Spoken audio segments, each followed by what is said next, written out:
Energy Boutique with your energy forecast for Monday, December 25th. So first of all, happy holidays in whichever way you celebrate them. If you are celebrating the birth of baby Jesus, then that is great for you. And if you are celebrating the birth of the sun, now making a movement in the sky, then that is great for you as well. Either way, we are in a new chapter. There is a new creative force energy that we are working with. And if nothing else, a change, a switch in karma, in our identity, in the move, in the path moving forward is always something to celebrate.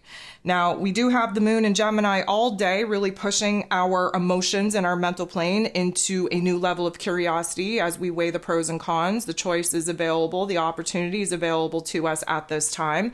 But we're also moving into the full moon window. Of course, we're going to have this full moon in Cancer pop off here on December 26th. Very interesting way to celebrate the holiday season. And this is the last day that Chiron, the wounded healer, is going to be retrograde. We see Chiron go direct under the full moon in Cancer. You gotta love the astrology humor in that. Anywho, we have 8 different aspects here today. 7 of them are going to involve the moon. The moon in Gemini is going to make an awkward interaction with Pluto, the great transformer himself, who is in Capricorn energy. This is because, well, first of all, we're rapidly processing new ideas, new thoughts, new ways of thinking, new ways of seeing the world around us. And emotionally speaking, we do have a curiosity kind of peaking at this time on what is next. This may put us in a little bit of an intense emotional roller coaster for a small period of time here today, because there is a lot of intensity, especially around the holidays. We're being pushed, we're being pulled, we feel up, then we're down, we feel triggered, then we feel calm, we're all over the place. But again, this is a test to see how it is that we can rapidly process through our thoughts, through our emotions, and transform them, again, Pluto energy, into something empowering, into something that makes us feel like we are 100% in control. The moon in Gemini is then going to sextile Chiron, again, the wounded healer, who is still retrograde in Aries energy. And I love this for us because it is really showing us a new version of ourselves. We're seeing ourselves from a new set of eyes. We've been anchoring in this new version of self through the solstice gateway that we just entered into on the 21st. And right now we're understanding, especially with some of the interactions going on around this holiday season, where it is that we have healed past wounds, where it is that we have healed certain parts of ourselves that we thought would be open and raw and vulnerable for years to come. And even more than that, we are just kind of feeling a little bit more empowered because we've been through a lot. We're still here standing, and we're tapping into a new warrior type of energy where we're actually anxious, a little bit semi-excited to jump into the new karmic chapters that are currently unfolding. Venus, the goddess of love, beauty, worth, pleasure, and money in the Scorpio energy, is trining Neptune, who happens to be in his place of power in Pisces energy. This is some water on water action. This means that we are cleansing ourselves, healing ourselves, transforming ourselves from the inside out. We have a new sense of self, and with that, new self-worth, new self-love, new self-respect, new self-confidence. And because of that, we're seeing our relationship dynamics from a new set of eyes. We are definitely being inspired, motivated by our higher selves to see what awaits us in the future. And of course, this is going to require us to really sit in our heart space, really kind of, I'm going to say, grieve, let go, surrender some of the past pain, some of the past trauma that we've been really conflicted over. This particular energy, again, is very inspiring. It helps us to heal this karmic energy that we are just kind of unpacking as the new karmic cycles unfold.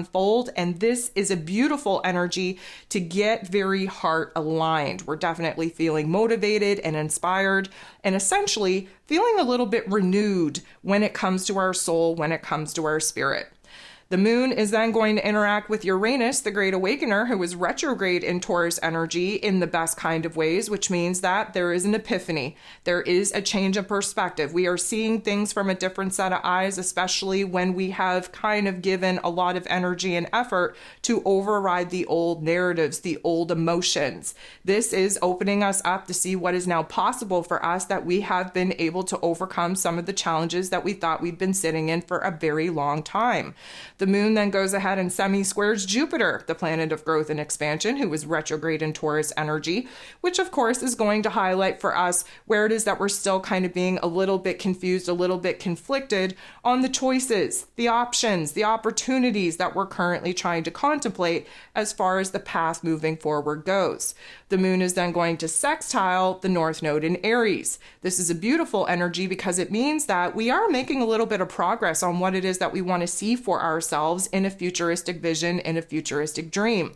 We are recognizing how much we've grown. We are recognizing how much we've healed. We are recognizing how quick we're able to process some of the heavier thoughts, some of the heavier emotions. The moon is then going to directly oppose Mars. Okay, so the moon in Gemini, Mars in Sagittarius, Gemini and Sagittarius energy set across from each other in the zodiac wheel. Gemini energy is very divided on what our lower level intellect knows to be true. We take information in from our exterior realm. That's how we formulate ideas, thoughts, and opinions about the world around us. But the Sagittarius energy is about what we believe to be true. And again, you can't believe in something and know something at the same time. Belief can only exist in the absence of knowing.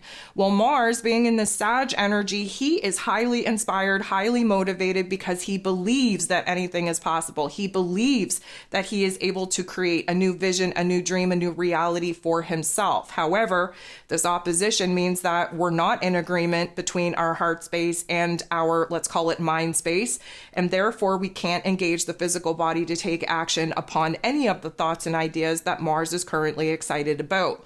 This is because, again, we get a little cluster effed in our heart space, in our head space, by trying to imagine and visualize a situation and circumstance that our physical realities here in this present moment just don't match up with. So there's a lot of us kind of talking ourselves out of the vision, the dream, the imagination, the inspiration, the motivation that we're currently trying to build with Mars's energy. Now, this could lead to a little bit of frustration, a little bit of agitation, if we will, because we have ants in our pants. We're not able to take action and make moves. Instead, we have to sit and visualize it and think about it, and that is not what Mars wants to do. But lucky for us, shortly thereafter, we have the moon in Gemini making a positive interaction with Pluto, which means that we're having a major change of heart. There is a little bit of an empowerment type of realization going on. There is a level of awareness that we are stepping into, that we do have the power, we do have control, not only over our thoughts, not only over our emotions, but over our ability to create a realm, a reality that not only looks good, but feels good as well.